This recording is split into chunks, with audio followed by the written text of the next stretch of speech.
እግዚአብሔር ከሁላችን ጋር ይሁን። አምላከ ቅዱሳን ቅዱስ እግዚአብሔር ከሁላችን ጋር ይሁን። ይህን ጸሎተ ሃይማኖት የምንለውን የእምነት አቋም በተመለከተ ስናስታውስ ያው አጠቃላይ ፍሬ ነገሮቹ 12 ናቸው። በውስጡ ያሉት ነጥቦቹ 12 ናቸው። 7ቱ በ325 ዓመተ ምህረት ቱርክ ውስጥ ኒቅያ በምትባል ከተማ የተሰበሰቡ 318 ሊቃውንት ስለ ነገረ ክርስቶስ ቅዱሳት መጻሕፍት የሚሉትን ጨምቀው ስለ ክርስቶስ የምናምነው ይህ ነው፣ ቅዱሳት መጻሕፍት የሚያስተምሩት ይህ ነው ብለው ያዘጋጁልን የእምነት አቋም ነው። እንደሚታወቀው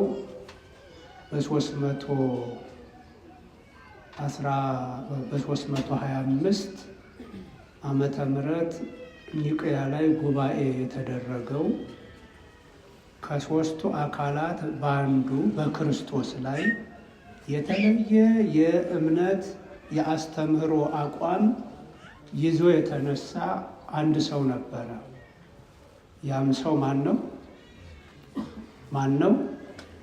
አርዮስ የሚባል በትውልዱ ሊቢያዊ የሆነ ሰው በክርስቶስ አስተምህሮ ላይ ክርስቶስ ማን ነው በሚለው ላይ ክርስቶስ ካስተማረው ከአንደበቱ በጆሮአቸው ክርስቶስን ሲናገር ካዳመጡት ከሐዋርያት የተለየ አስተምህሮ ይዞ መጣ። በተደጋጋሚ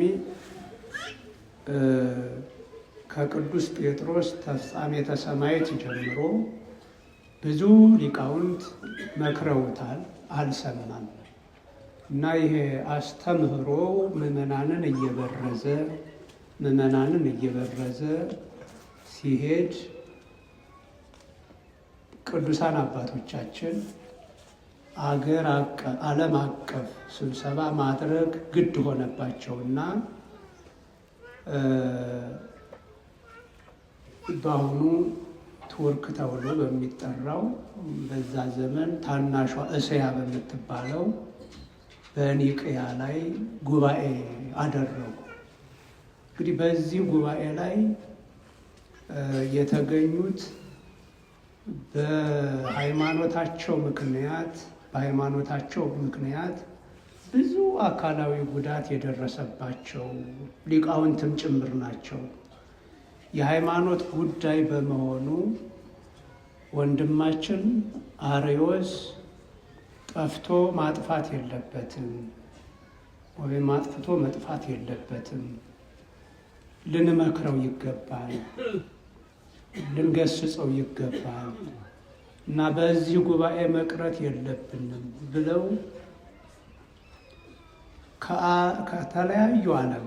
ከተለያዩ የዓለም ክፍሎች አባቶቻችን የአካል ጉዳት ቢኖርባቸውም እንኳ ሳይቀሩ ኒቅያ ላይ ለመገኘት ችለዋል።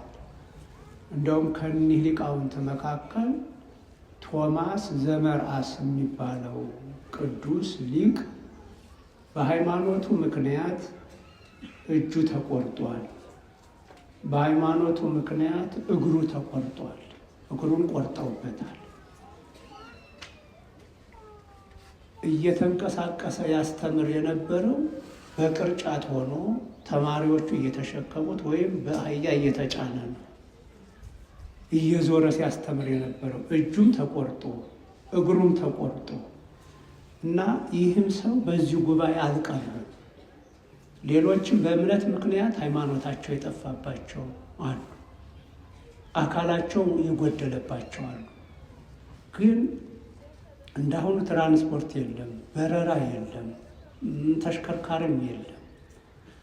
ከግብፅም ከሊቢያም ከሶሪያም ከህንድም ከግሪክም ከመላው የዓለም ክፍል ከሮማም ተገኝተው 318 ሊቃውንት ድምፃቸው አንድ ሆኖ በተለይም በዚያ ዘመን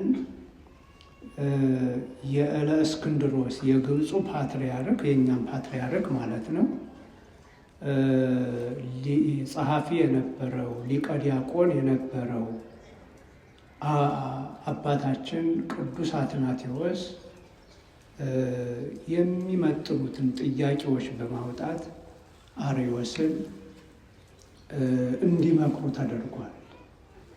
አርዮስ ከተሳሳተ አስተምህሮ እንዲመጣ ተደርጓል። ምክንያቱም የተሰበሰቡት ለማውገዝ አልነበረ፣ ለማስተማር ነው። መጀመሪያ ለመምከር ነው። በፊት በግብፅ ሊቃውንት በግብፅ ሊቃነ ጳጳሳት ብዙ ተብሏል፣ አልተስተካከለም። ስለዚህ ዓለም አቀፍ ጉባኤ አድርገን እንምከረው ነው፣ እናውግዘው አልነበረ። ቢሆንም ያው ክፉ መንፈስ ተጠናውቶት ነበርና አርዮስ አልተመለሰም እና ማውገዝ ግድ ሆነባቸው። ያው ካልተመለሰ ያለው አማራጭ መለየት ነው፣ ማውገዝ ነው። እያዘኑ እያለቀሱ እንዲህ አይነቱን ውሳኔ አባቶቻችን ሲገልጹት እንደው ከሰውነት ክፍሎቻችን መካከል አንድ የሰውነት ክፍላችን ታሞ የማይፈወስ ከሆነ ወደ ጋንግሪን በሽታ ከደረሰ የቱንም ያህል እጃችንን ብንወደውም እግራችንን ብንወደውም ታሟል። ከመታመሙ ባሻገር እሱ ላይ ያለው ደዌ ወደ ሌላው የሰውነት ክፍል ተሰራጭቶ መላ ሰውነታችን ስለሚያጠፋል ሐኪሙም እያለቀሰ እኛም እያለቀስ እጃችን ሊቆረጥ ይችላል። በማልቀስ ነው እና ሰውን ማውገዝም እንደዛ ነው። አባቶቻችን እያዘኑ እያለቀሱ የማይፈወስ አካል ሆኖባቸው አርዮስን አውግዘው ለይተዋል። እንደው ጥር ለማድረግ ነው። ከዛ በኋላ በተለይ እሱ የተነሳው እንዳልኳችሁ በክርስቶስ አስተምህሮ ላይ ፍጡር ነው በሚል ነበር የተነሳው እና ይህም በተመለከተ አባቶቻችን እሱን ካወገዙ በኋላ አዲስ የእምነት አቋም አወጡ ማለት አይደለም። ቅዱሳት መጻሕፍት የሚሉትን ጨምቀው ምናሉ ሁሉን በያዘ ሰማይና ምድርን የሚታየውና የማይታየውን በፈጠረ በአንድ አምላክ በእግዚአብሔር አብ እናምናለን። አንዱ ነጥብ ይሄ ነው። ልብ ብላችሁ ያዙ። እጠይቃችኋለሁ፣ ወንዶችንም ሴቶችንም። አንዱ ይሄ ነው። አንዱ ነጥብ ካረቀቁት አንዱ ሁሉን በያዘ ሰማይን ምድርን የሚታየውንና የማይታየውን በፈጠረ በአንድ አምላክ በማን በእግዚአብሔር አብ እናምናለን አሉ። ክርስቶስን ፍጡር ነው ብለዋል። ከባህሪ አባቱ ዝቅ አድርገውታል። በእሱ ላይ ደግሞ ምን አሉ? ዓለም ሳይፈጠር ከእርሱ ጋር በነበረ የአብ አንድ ልጁ በሚሆን በአንድ ጌታ በኢየሱስ ክርስቶስም እናምናለን።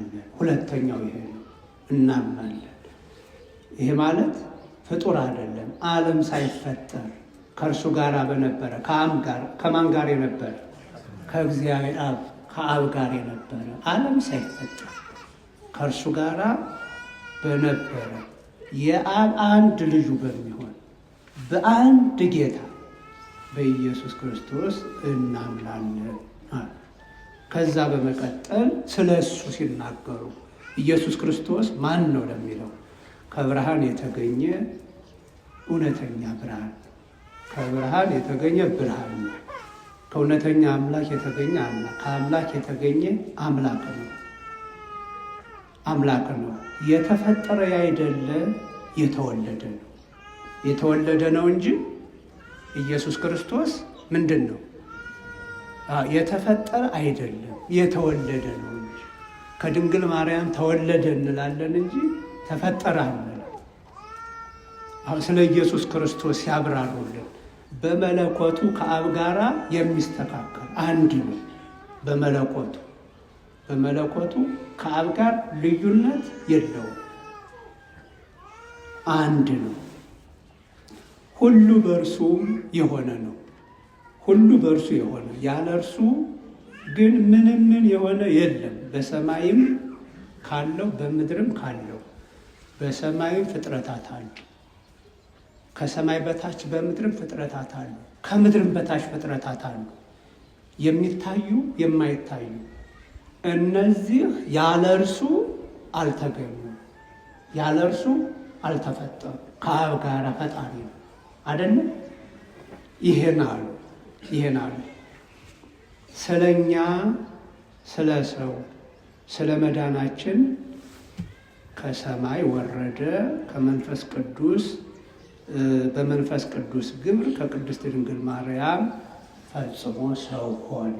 ሶስተኛው ነጥብ ይሄ ከብርሃን የተገኘ ብርሃን፣ ከአምላክ ከእውነተኛ አምላክ የተገኘ አምላክ፣ የተወለደ እንጂ ያልተፈጠረ የሆነው፣ በሰማይም ያለው በምድርም ያለው ከምድርም በታች ያለው፣ የምናየውን የማናየውን በእሱ የተፈጠረለት፣ እሱ የፈጠረ ሁሉን የፈጠረ በኢየሱስ ክርስቶስ እናምናለን ካሉ በኋላ ይህ ሁሉ በእርሱ የሆነው ከሰማይ ወረደ፣ እኛን ለማዳን ከሰማይ ወረደ።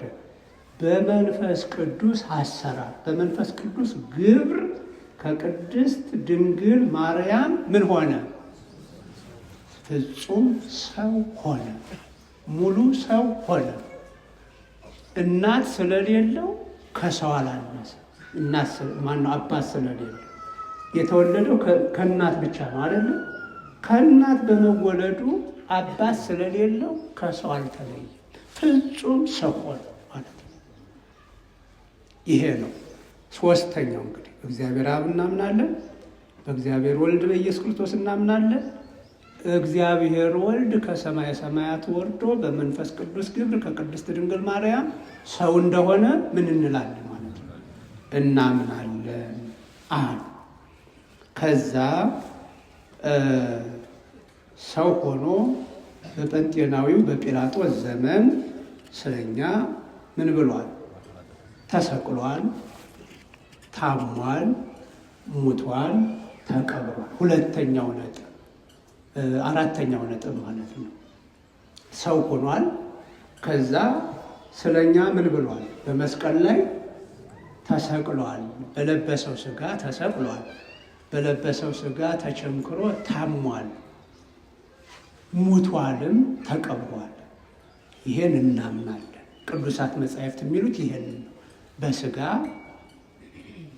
ታመመ፣ በስጋ ሞተ፣ በስጋ ተቀበረ።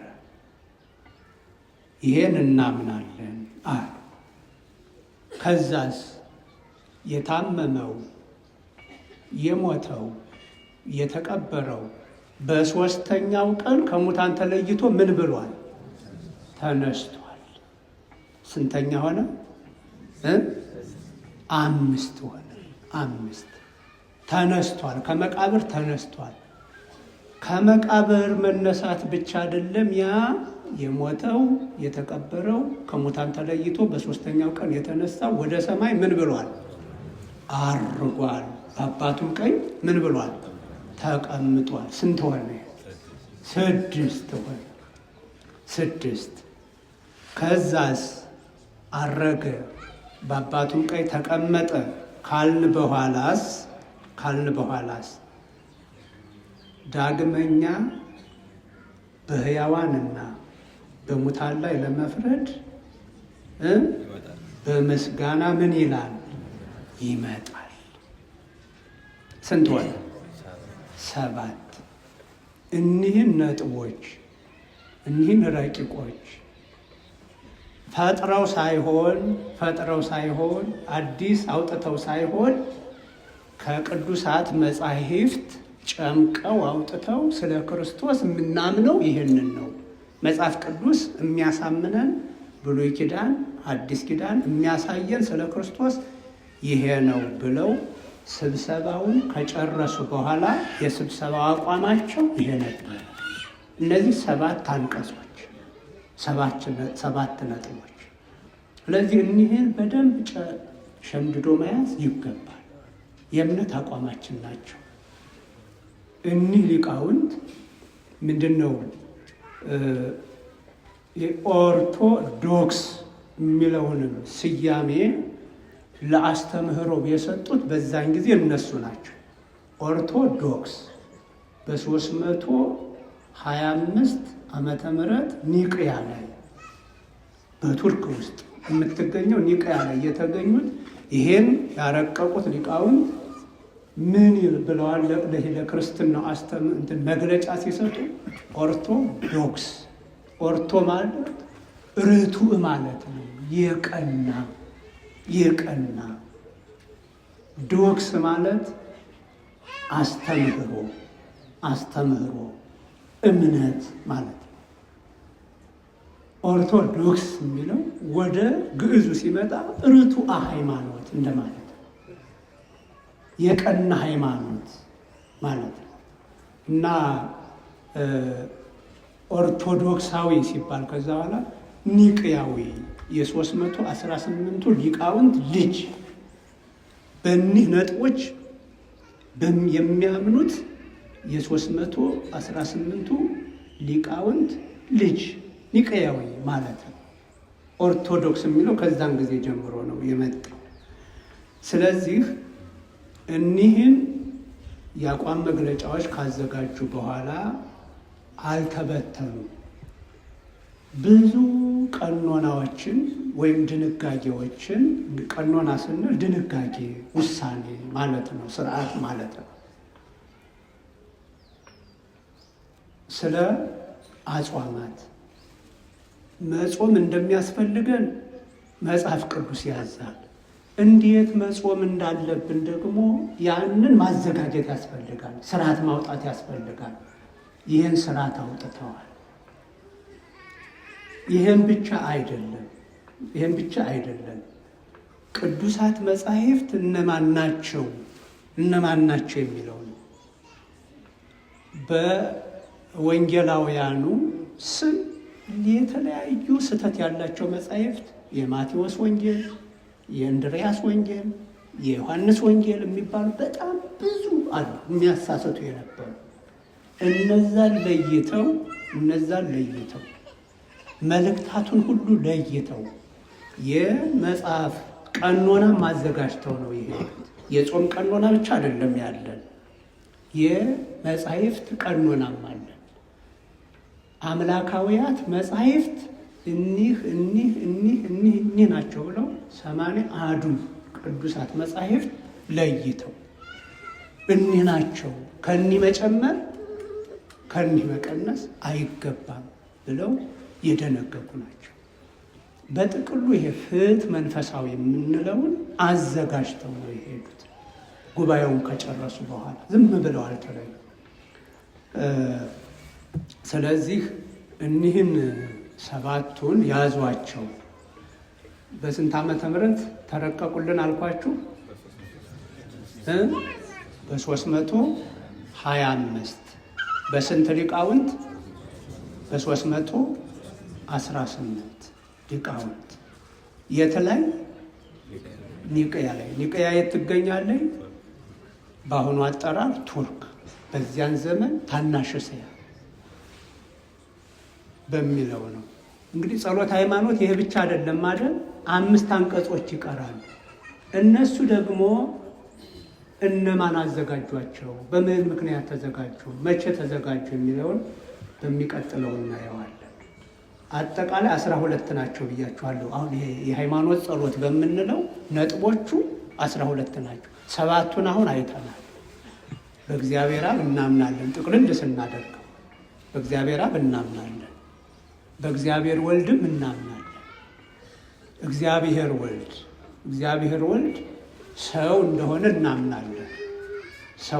እናምናለን። ከድንግል ማርያም ተወልዷል ብለናል። ያ ሰው የሆነው ተሰቅሎ ታሟል፣ ሙቷል፣ ተነስቷል። ይሄን እናምናለን። መነሳት ብቻ አይደለም፣ ወደ ሰማይ ምን ብሏል? አርጓል፣ በአባቱ ቀኝ ተቀምጧል። ይሄ ብቻ አይደለም፣ ከዚህ በኋላ ለምን ይመጣል? በሕያዋንና በሙታን መካከል ለመፍረድ ይመጣል። ለመንግስቱ ፍጻሜ የሌለውም ነው። እኒህን ነጥቦች ያዟቸው፣ ጨምቋችሁ። እጠይቃችኋለሁ፣ እያንዳንዱን ግስ እየቆጠራችሁ አሁን ከሰጠኋችሁ ከ7 በላይ ማድረግ አትችሉ፣ ወይም ደግሞ ከ7 በታች ማድረግ ነጥቦቹ ለይታችሁ እንድትይዙ እሺ። ገላጮች ብዙ አሉ። ገላጮቹን ሁሉ እንዳትቆጥሯቸው፣ ነጥቦቹን። እግዚአብሔር አብ እናምናለን፣ በእግዚአብሔር ወልድ እናምናለን።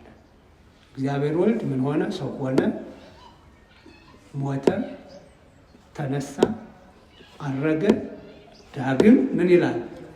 ይመጣል። እነዚህን ነጥቦች ያዟቸው። ቀጣዩን ደግሞ በሌላ ቀን እናየዋለን። እግዚአብሔር ከሁላችን ጋር ይሁን። አምላከ ቅዱሳን ቅዱስ እግዚአብሔር ከሁላችን ጋር ይሁን።